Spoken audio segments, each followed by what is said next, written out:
ఈ కేసు విషయంలో మీడియా హడావుడికో చిట్టినాయుడు గారి లీకులకో ఆగం కాకండి. ఈ మీడియా వాళ్ళు మీ బాధ నేను అర్థం చేసుకోగలుగుతా. 24 గంటల న్యూస్ ఛానళ్ళు మీరు నడపాలి, అది గిర్ర తిరగాలి, ప్రతి నిమిషం కొత్తదనం కావాలి. ఇక అవన్నీ తప్పదు. మీ బాధ నేను అర్థం చేసుకోగలుగుతా, మీ తప్పు కాదు. కాకపోతే నేను మీతో ప్రార్థించేది కూడా దయచేసి ఈ కేసు విషయంలో చూపెట్టే ఇంట్రెస్ట్ ఆ రైతుల బాధ గురించి చూపెట్టారు. ఈ కేసు విషయంలో చూపెట్టే ఇంట్రెస్ట్ ప్రజల బాధలు, హైడ్రా బాధితులు, మూసీ బాధితులు వాళ్ళే కూడా చూపెట్టండి.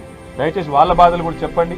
6 గ్యారంటీలు ఫెయిల్ అయ్యి సంవత్సరం తర్వాత అటెన్షన్ డైవర్షన్ కోసం పడుతున్న పాటల గురించి కూడా, అప్పుడప్పుడు వాళ్ళు చేస్తున్న ఫీట్ల గురించి కూడా చెప్పండి. ఆత్మహత్యలు చేసుకుంటున్న ఆటో డ్రైవర్లు, చనిపోతున్న నేతన్నలు వాళ్ళ గురించి కూడా చెప్పండి.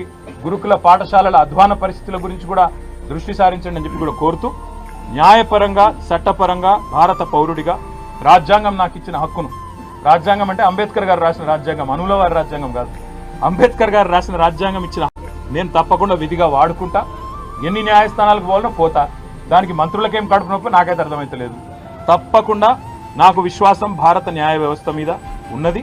100కు 100% అల్టిమేట్గా ధర్మం గెలుస్తుంది, న్యాయం గెలుస్తుంది, నిజం నిలకడ మీద తెలుస్తుంది. మనం నిజం కడప దాటి బయటకు వచ్చే లోపల అబద్ధం ఊరంతా తిరుగుతుందని చెప్తారు. పొద్దు నుంచి చాలా మంది కాంగ్రెస్ వాళ్ళు అబద్ధాలు తిరుగుతున్నాయి. దయచేసి మీరు నిజం చెప్పడం, మీరు కూడా నిజం చూపెట్టడం స్టార్ట్ చేయాలని చెప్పి కూడా కోరుతూ, మీ అందరికి కూడా పొద్దున్న నుంచి చాలా ఓపికగా ఇక్కడ ఉన్నందుకు మీ అందరికి కూడా ధన్యవాదాలు.